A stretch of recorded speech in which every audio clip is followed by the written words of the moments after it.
আসসালামু আলাইকুম রহমতুল্লাহি বারাকাতুহু। বন্ধুরা, আপনার আলহামদুলিল্লাহ আমি ভালো আছি। তা আপনারা কেমন আছেন?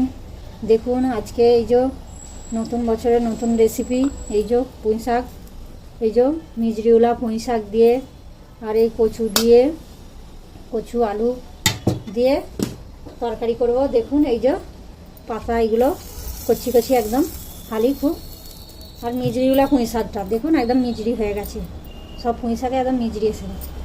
এ দিয়ে এই মাছের মাথা দিয়ে রান্না করবো। এই যে মাছ আছে, মশলা মাখিয়ে রেখে দিয়েছি, এই দিয়ে রান্না করব। দেখুন এই যে আমি কড়াই পরিমাণ মতন এই যে তেল দিয়ে দেবো, এই তেল দিয়ে দিলাম, আর একটু দেবো। এতেই মাছটা ভেজে নেবো। তেল আর একটু দিয়ে দিলাম, যে মাছের মাথাগুলো দিয়ে দিলাম, দিয়ে দিচ্ছি। যে মাছের মাথাগুলো দিয়ে দিয়েছি।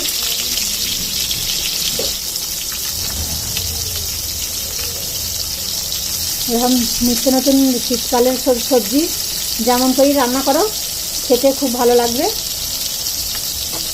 মানে এইসব সবজিগুলো শীতকালেই বেশিরভাগ পাওয়া যায়, অন্যান্য সময় পাওয়া যায়। মানে শীতকালের মতন সবজি টেস্ট যে কোনো সবজি খেতেও ভালো লাগে, দেখতেও ভালো লাগে। সবজি তাজা তাজা সবজি একবারই। এইসব রেসিপিগুলো কার কার ভালো লাগে বন্ধুরা আপনারা কমেন্ট করবেন।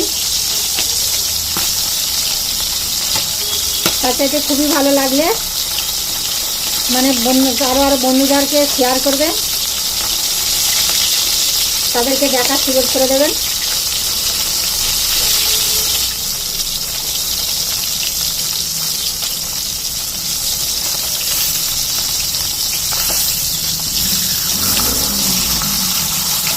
একবার উল্টে দিলাম, এই যে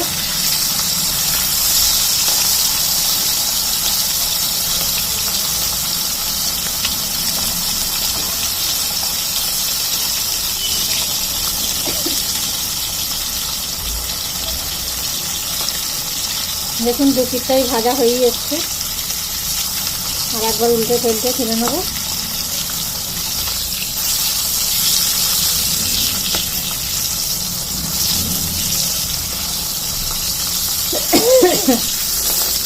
এই দেখুন, দেখো দেখো কি মাছের মাথা, দেখো। এই যে উল্টে দিলাম আর একবার।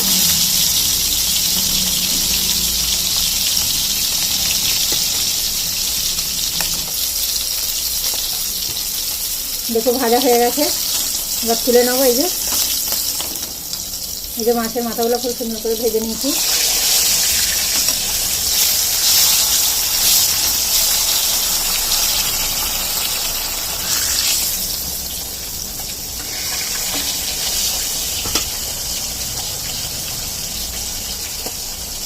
দেখো এর মধ্যে এই যে পেঁয়াজ দিয়ে দিলাম।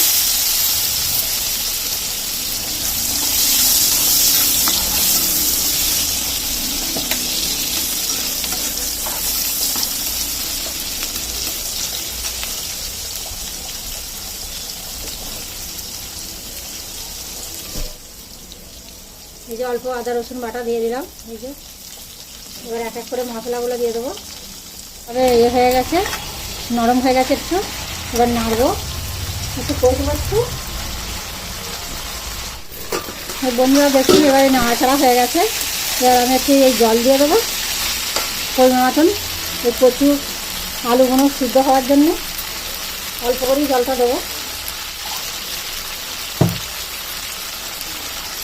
এই দেখুন জলটা দিয়ে দিচ্ছি।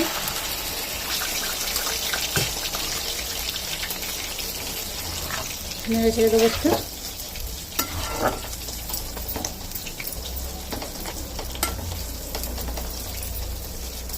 জল দিয়ে দিয়েছি, ঢাকনা মুড়ে দিয়ে সিদ্ধ হোক তখন একটু 5 মিনিট সিদ্ধ হওয়ার পর তারপরে এই শাকগুলো দেবো, তারপরে মাছের মাথাগুলো দেবো। আপনারা এখন দেখতে থাকুন, ঠিক আছে? দেখুন বন্ধুরা এই যে সিদ্ধ হয়ে গেছে অলরেডি। এই যে মাছের মাথাও দিয়ে দিয়েছি। এবার শাকগুলো ওপরে দিয়ে দেবো। এই যে ওপরে শাকগুলো দিয়ে দিচ্ছি। দিয়ে নেড়ে চেড়ে আরেকটু চাপা দিয়ে রাখবো।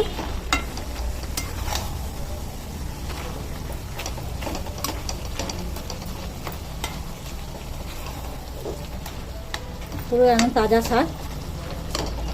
পুঁই শাক কার কার খেতে ভালো লাগে কমেন্ট করবেন। আমাদের এখানে পুঁই শাকের গাছ হয়েছে, আবার আমার দেশ থেকে এনেছে। 5 মিনিট চাপা দিয়ে রাখবো, এই যে ঢাকনাটা মুড়ে রাখবো।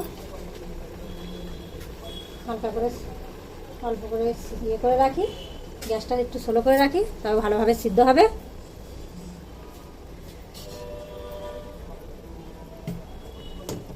দেখুন বন্ধুরা, আমার পুঁই শাকের তরকারিটা পুরো অলরেডি হয়ে গেছে।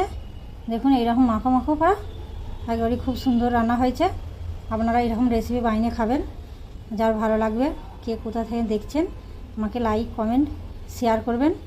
আশা করি আপনাদেরকে ভালো লাগবে এরকম রেসিপি। আপনারা দেখতে থাকবেন নিত্য নতুন রেসিপি। ঠিক আছে, আপনারা পাশে থাকবেন। আল্লাহ হাফেজ, রেখে দিলাম। ঠিক আছে বন্ধুরা।